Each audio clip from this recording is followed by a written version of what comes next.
services all the way from Uganda. Ladies and gentlemen, the floor is all yours. Welcome, Kevin. Good afternoon. My name is Kevin. I hope everybody in the room can hear me clearly.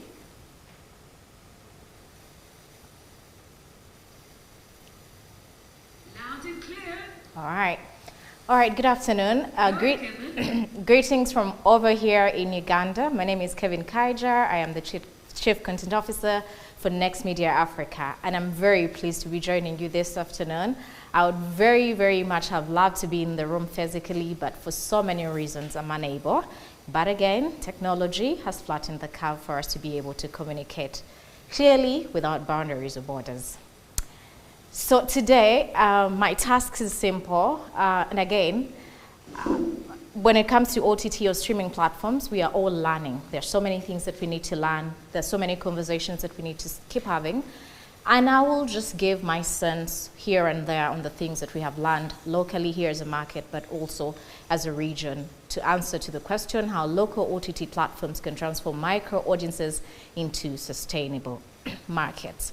I like what she said earlier when she suggested that local African solutions to cater for African problems. I think that's a very, very important thing for us to note as we start this conversation here today. We must understand that not all of the solutions that have worked in other markets may practically be applicable for us as Africa. So I'll get into it. How local OTT platforms can transform micro audiences into sustainable markets. I think it's very prudent as we get into this conversation for us to understand that streaming for Africa is a long game. I like to call it the long game. It is something that we have to keep pursuing for years and years to come. But the good news is the appetite is there, the need is evidently there, and the numbers are growing, and it is a good trajectory. There are some things that we need to do better, obviously, and that is why we keep having these conversations every year on varying platforms to make sure that we make market-fit solutions for our African audiences with the OTT platforms that we create for the continent. So as I get into the how we can make the transformation, I thought that it was important for us to start by understanding why micro audiences matter to us as Africa, as a continent, in terms of the conversation geared towards OTT platforms. One, it is because of the smartphone boom. When you look at the data today, and I mean that is from Geopol 2023, I'm sure the numbers have gone way higher than that, 57% of African video consumption is done on mobile. So clearly penetration has gotten better with time, and it gets better every year. When we look at 57% as of 2023, and this being 2026, certainly the numbers have gone higher than that, so we probably are looking at maybe 65 to 70% growth currently. I wasn't able to find sufficient data for the current research sites. So the penetration, of course, gives us better access to the audiences that we're trying to target in terms of streaming and the OTT platforms. But number two, why do micro audiences matter is because of local language demand. It has become evidently clear to us that people are starting to appreciate who they are. They are starting to own the languages that they speak and the nations where they come from and the localities and communities where they belong.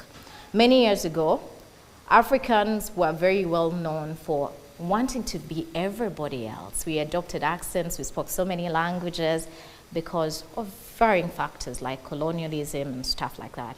But we are in an age where Africa has taken back that power, where people are happy to speak the Bantu languages, the Nilotic languages, name it. People are generally happy to belong.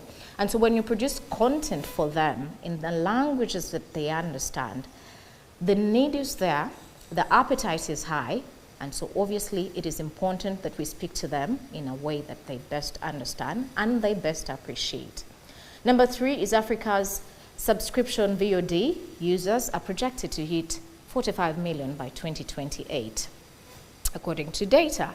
Now this is 2026. The numbers are very clear. And again, because OTT platforms cannot be created without data. Whatever we do is driven by data. It is always important for us to look at the data. So if the growth curve is promising that way, then there is need for us to focus on this area of growth. And so I will quickly run through some of the core strategies that have seemed to work here for us locally as Uganda, but also as a region, East Africa, and from conversations that I've had from several of our partners across the continent. What are some of the strategies we need to apply to make sure that we are able to transform micro audiences into sustainable markets? One, niche local language content. We need to understand that we have so many people speaking varying languages, and we may not be able to cater for all of them because some ethnicities have really small portions of the population. But it is important to learn and understand that in our context of conversation, in the areas where we're operating, there are predominant languages that we know. I'll speak to Uganda, for instance. We have a language called Luganda.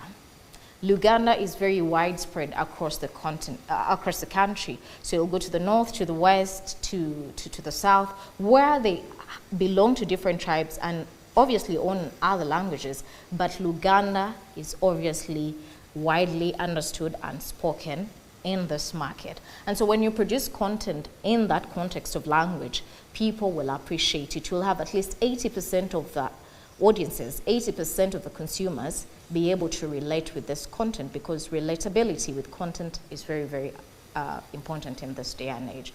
And what does that do eventually for us? When we niche local language content, we boost relevance and watch time. We need to understand that for us to keep being relevant in the OTT space, we need to produce content that speaks to the people in a manner that they appreciate and understand and celebrate. And that obviously then allows us to have a longer watch time, which is something that a lot of our platforms are struggling with currently.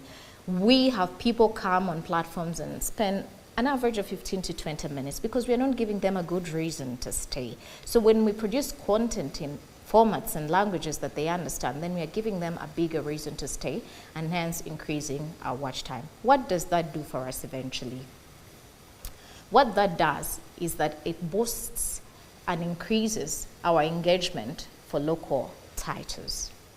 The number two, data-driven personalization.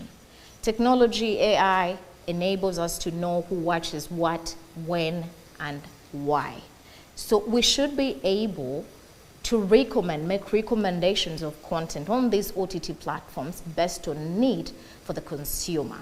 It is very important that when I come onto a platform, I'm able to discover content that speaks for me without so much struggle. And we can only do that when we have data-driven insights that then drive the data-driven personalization. What that does is we lower churn, which speaks to a longer watch time in terms of higher retention. And then eventually 25% growth in terms of retention with the recommendation engines which are currently available today. Number three, affordable pricing and bundles. Now, there has been a conversation for many years that internet access and the cost of data has been such a big barrier in terms of access for OTT platforms and content generally. But that curve is slowly going down. That gap is slowly narrowing. We still need to make it better. So how do we work to make sure that we price, that we don't have a one-size-fits-all in terms of our pricing? How do we adopt tiered commercial models where we have, for instance, freemium models where people access content for free, but somebody else as an advertiser is able to pay for the content. So you're able to pay the bills, but then you have retention and customers staying on the platform because they can access the platform even without paying. I think a very good and evident model is the YouTube model where people are able to watch adverts and then be able to access the content. This model I have seen also works greatly in the Asian markets, in the Asian countries. They have these many OTT platforms for VOD in terms of drama series and film.